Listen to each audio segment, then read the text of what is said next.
great for the entire team. If you're watching this as a whole team, everyone on the team is a leader. Whether you're the floater, you're the new assistant, the receptionist, or the doctor, we're all leaders. We want to foster an environment that's leader. So everyone should be trying to grow in their communication and handling issues like this. I would say your career depends on it. Right. That the skills that are going to be the most in demand in the coming years will be the ability to communicate at a high level. And this is part of that. This is a huge part of that. And it's really two pieces, Laura. It's a mindset. Number one for us. And then once you've stepped onto this strong emotional platform, then when you open your mouth and use the framework, you're ready. But I could give you the framework right now or give your audience the framework. And when I teach this in courses, I'll say, we're going to get to the framework. But if you do it from an unstable emotional platform, you'll say it doesn't work because it won't. Right. And I love what you said about take the other person out of it at this point, because I think we attach too much to the emotion of the other person. Let's just take it for what it is, and then let's start in that right frame. So that's great. So I have a framework for the mindset piece, for the mindset half, and I have a framework for the actual verbal half. Okay, so here's the framework for the first mindset half, and the acronym I've given it is GECO, GECO. Okay, so G stands for this is a gift. Let me just, so here is conflict marching down the hallway at me. It's shaking its finger at me saying, I want to talk to you today before I go home. You have no idea what this is about, or maybe you do have an idea. It doesn't matter. But when it's coming, or Laura, you're taking it to someone that you want to go settle this thing with.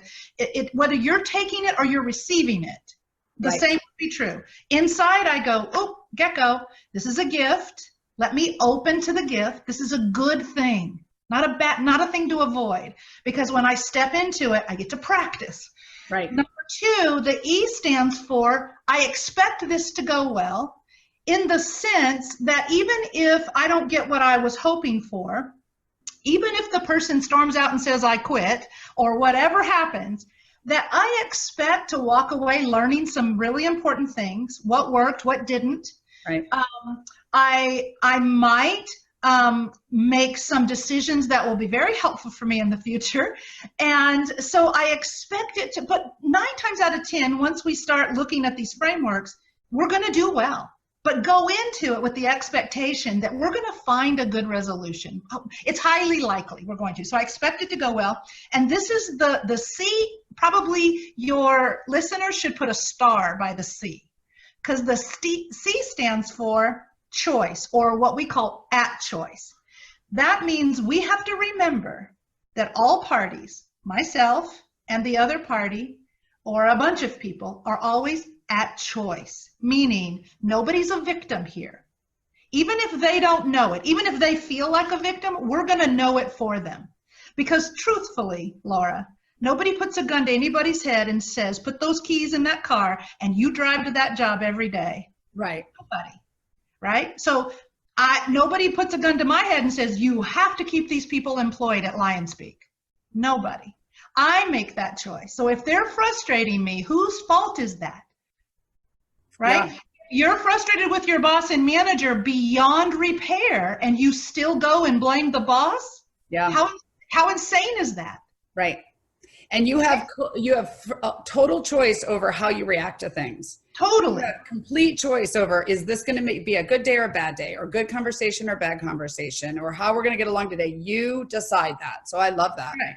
We can't force other people to act one way or another, but we can with ourselves. And we can know that. I remember taking a class in college, and a little piece of it was on negotiations, which is really what this is. We're going to go into a negotiation. And I don't remember much about that college course except for this one thing, and it stuck with me to this day.